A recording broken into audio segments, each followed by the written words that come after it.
इस योगाभ्यास में सृष्टि चक्र में आत्मा की भूमिका की शाश्वतता का अनुभव करेंगे। आरामदायक मुद्रा में बैठे और अपने शरीर को शिथिल होने दे। कुछ गहरी सांसें लेते हुए तनाव व व्यग्रता से मुक्त हो जाएं। अब अपने भौतिक और सूक्ष्म शरीर को इमर्ज कर अपने मन चक्षु द्वारा अपना मानस दर्शन करें। अपना ध्यान अपने मस्तिष्क के केंद्र में केंद्रित करें और स्वयं को दिव्य तथा चमकते हुए ज्योति बिंदु के रूप में देखें। अब दृढ़तापूर्वक इस प्रकार स्वसूचन करें। मैं एक चैतन्य शक्ति आत्मा हूँ।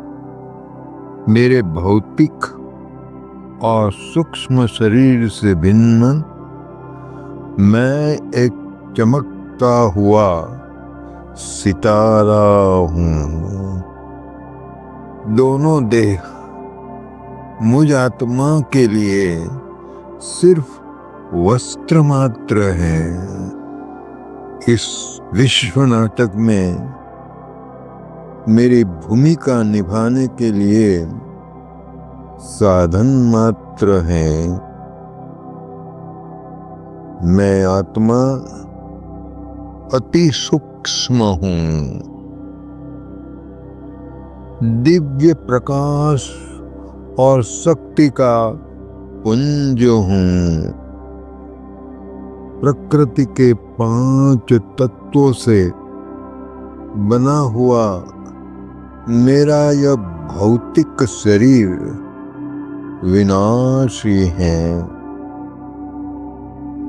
लेकिन मैं आत्मा अनादि अविनाशी हूँ। मेरी शाश्वतता और सनातनता मेरा बहुत ही महत्वपूर्ण मौलिक गुण है। इसके कारण मैं अक्षय और अविभाज्य हूँ। मेरा चैतन्य प्रकाश बिंदु के रूप में अस्तित्व अनादि समय से है और अनंत काल तक बना रहेगा। मेरा न कोई आदि है न कोई अंत है।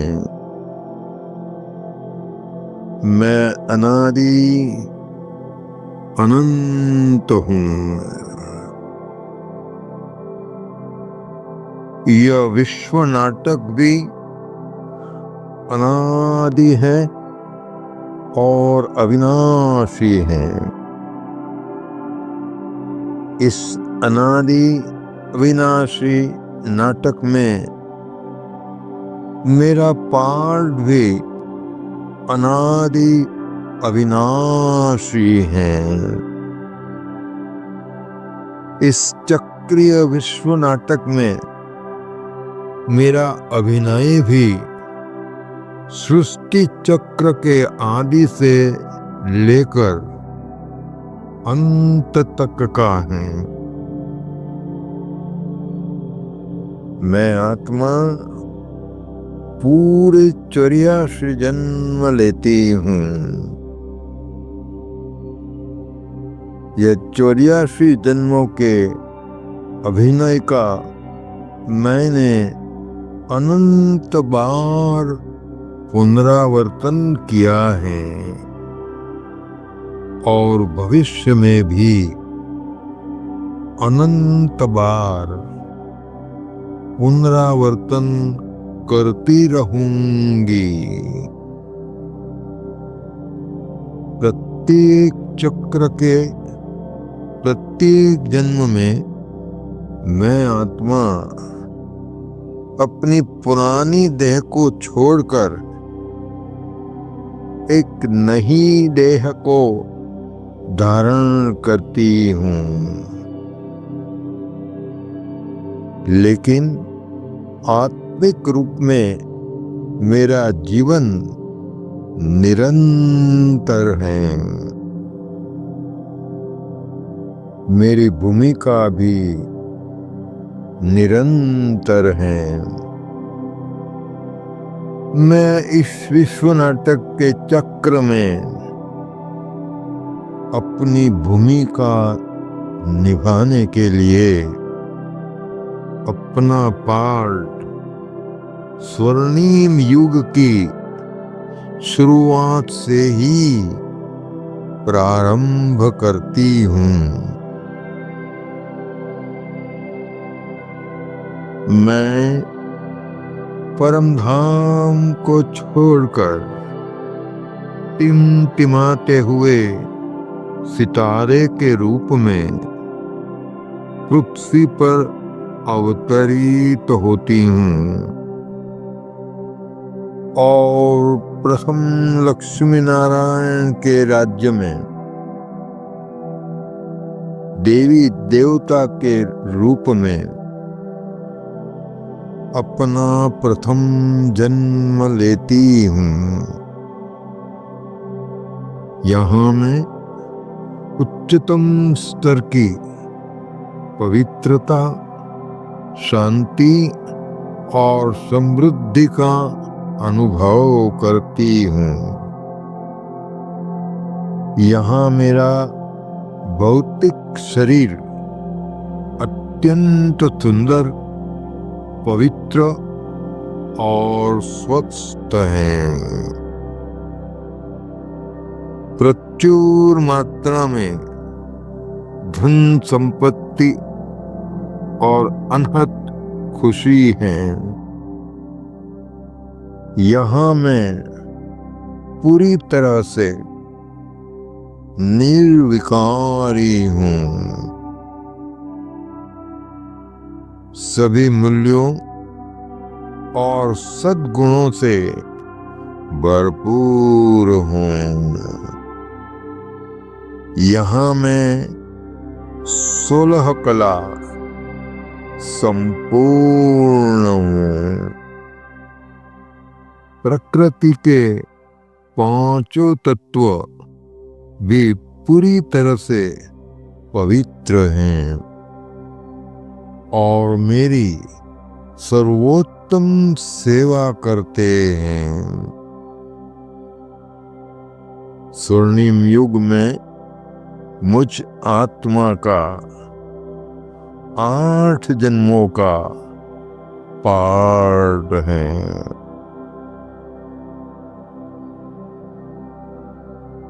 फिर शुरू होता है त्रेता युग, जहां मैं राम सीता के राज्य में 12 जन्म लेती हूँ। मेरे ये जन्म भी निर्विकारी, पवित्र, शांतिपूर्ण और आनंदमय होते हैं। यहाँ भी मैं आत्मा स्वस्थ, धन दौलत तथा खुशियों से संपन्न होती हूँ। यहाँ मैं 14 कला संपूर्ण होती हूँ। मैं 2500 वर्ष में अपने 20 निर्विकारी जन्म स्वर्णिम युग और रजत युग में पूरा करती हूँ। फिर होता है द्वापर युग का प्रारंभ। यहाँ मेरी आत्मिक स्थिति विस्मृत हो जाती है और मैं आत्मा देवभान में आ जाती हूँ। इसके कारण मैं आत्मा विकारों के प्रभाव में आ जाती हूँ। इन विकारों के प्रभाव में मुझ आत्मा से अनेक प्रकार के पाप कर्म हो जाते हैं। परिणाम स्वरूप मैं दुख, अशांति, रोग, शोक, कष्ट से पीड़ित होने लगती हूँ। इसके कारण मेरी बुद्धि सर्वशक्तिवान ईश्वर की ओर जाती है। मैं प्रार्थना और भगवान की पूजा करने लगती हूँ। यहाँ मैं आत्मा जो एक समय पूज्य थी, अब पुजारी बन जाती हूँ। इस द्वापर युग के 1250 वर्षों में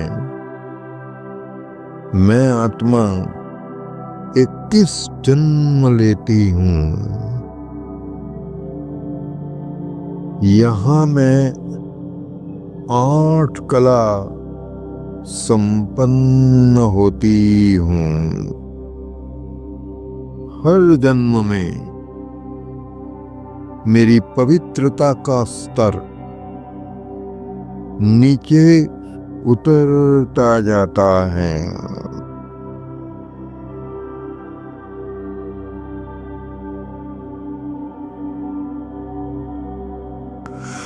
द्वापर युग के अंत के साथ मैं आत्मा अब कलयुग अर्थात लोह युग में प्रवेश करती हूँ।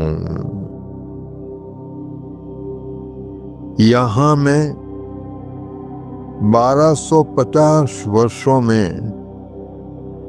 42 जन्म लेती हूँ। इस युग के प्रारंभिक जन्मों में मैं आत्मा तमोगुणी रहती हूँ, लेकिन कलयुग के अंत में मैं आत्मा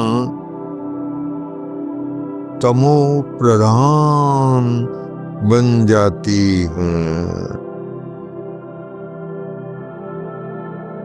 मुझ पर पापों का बोझ बढ़ता ही जाता है। मेरे दुख, अशांति, पीड़ा और कष्ट चरम सीमा तक बढ़ जाता है।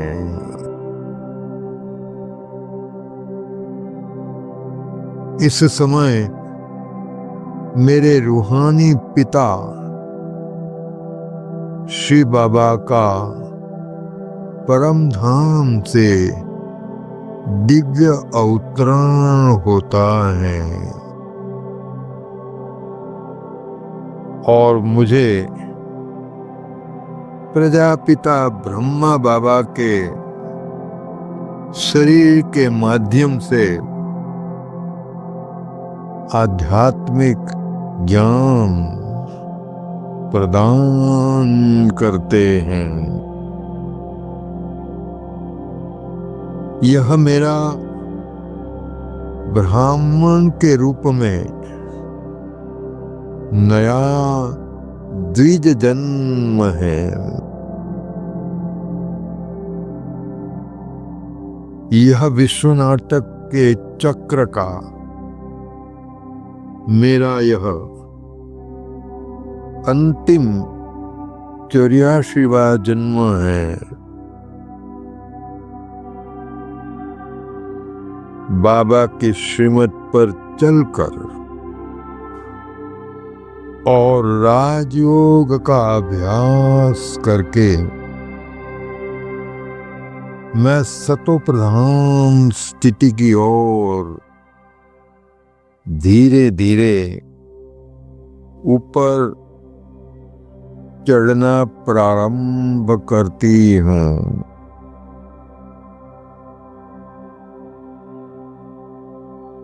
यहाँ मैं सर्वशक्तिमान ईश्वर पिता के साथ अपने सभी संबंधों का आनंद ले रही हूँ और शांति, पवित्रता, प्रेम, आनंद, सुख और शक्ति का दिव्य अनुभव कर रही हूँ। यहाँ मैं अतीन्द्रिय सुख और परमानंद का अनुभव करती हूँ।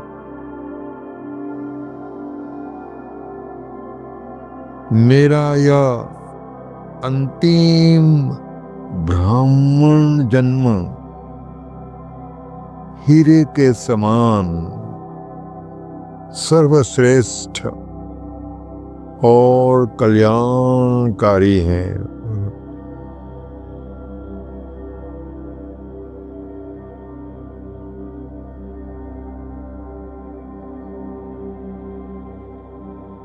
कलयुग के अंत में सृष्टि का महाविनाश होता है। मेरे सभी कर्मिक अकाउंट बाबा की याद में चुप्त होते हैं और चक्र के अंत में मैं आत्मा मेरे मूल वतन परम धाम में वापस जाती हूँ, जो शांति और मुक्ति का धाम है। यहाँ मैं अपनी पहचान एक निराकार ज्योति बिंदु के रूप में बनाए रखती हूँ।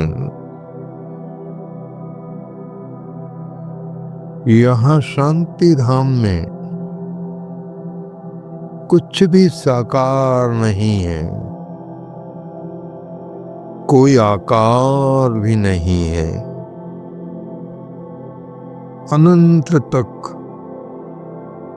हर दिशा में सुनहरा लाल प्रकाश फैला हुआ है।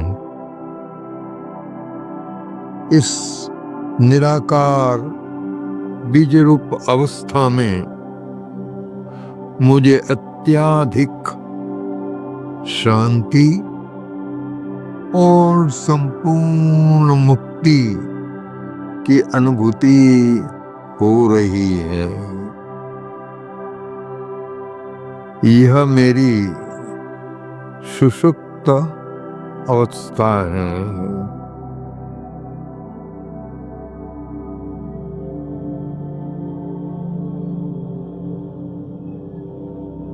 फिर जब स्वर्णिम युग की शुरुआत होती है तो मैं आत्मा फिर से नीचे अवतरण करती हूँ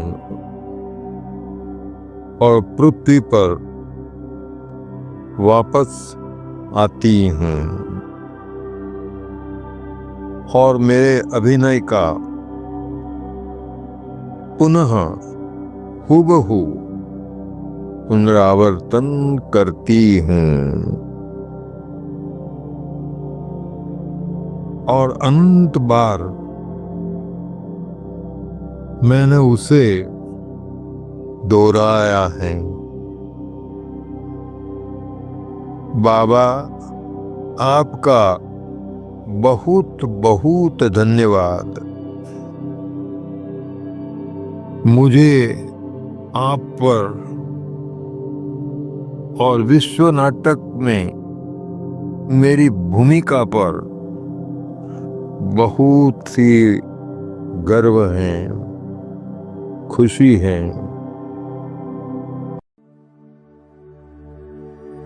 उसे देखना इबादत है, उसे सोचना इबादत है, सुनना भी इबादत है, उसे दिल की सुनाना,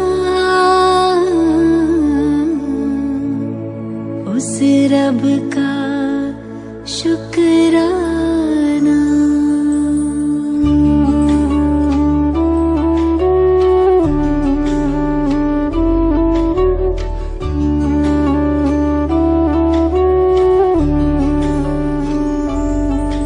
कभी भूल कर भी न उसको भुलाना, कभी भूल कर भी न उसको भुलाना। ए दिल मेरे गाना, उस रब का शुक्राना। कभी भूल कर भी न उसको भुलाना, कभी भूल कर भी न उसको भुलाना। ए दिल मेरे गाना, उस रब का शुक्राना।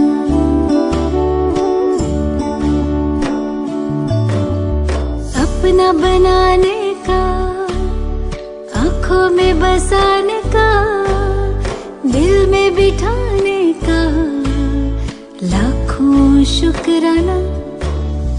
अपना बनाने का, आँखों में बसाने का, दिल में बिठाने का लाखों शुक्राना।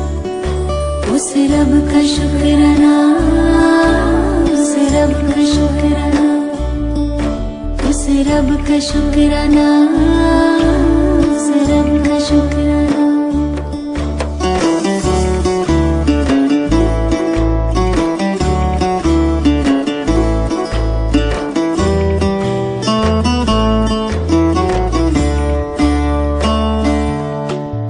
गजब का प्यार दिया, हंसी परिवार दिया, एहसान हम पे किया, मुश्किल है सुनाना।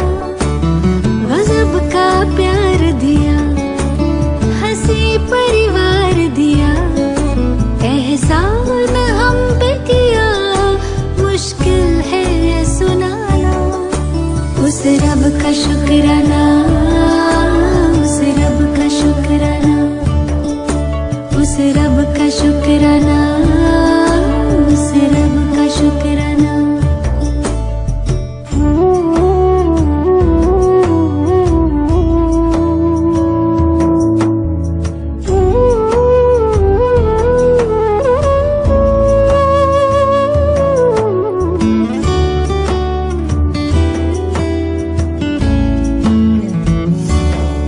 सबका जो सपना है, मेरा वो अपना है, प्यारा वो कितना है, खुशी का ना ठिकाना।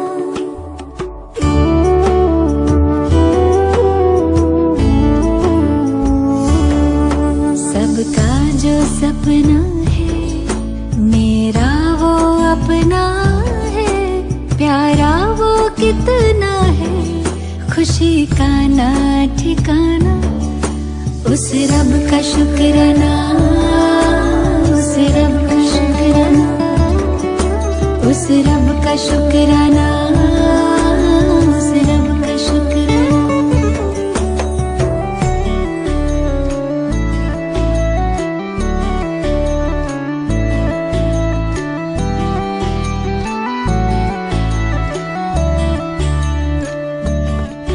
जीना सिखाया है, मंजिल दिखाया है, खूबी से सजाया है जिंदगी बनाना। जीना सिखाया है, मंजिल दिखाया है, खूबी से सजाया है जिंदगी बनाना। उस रब का शुक्राना, उस रब का शुक्राना, उस रब का शुक्राना, उस रब का शुक्राना। कभी भूल कर भी ना उसको भुलाना, कभी भूल कर भी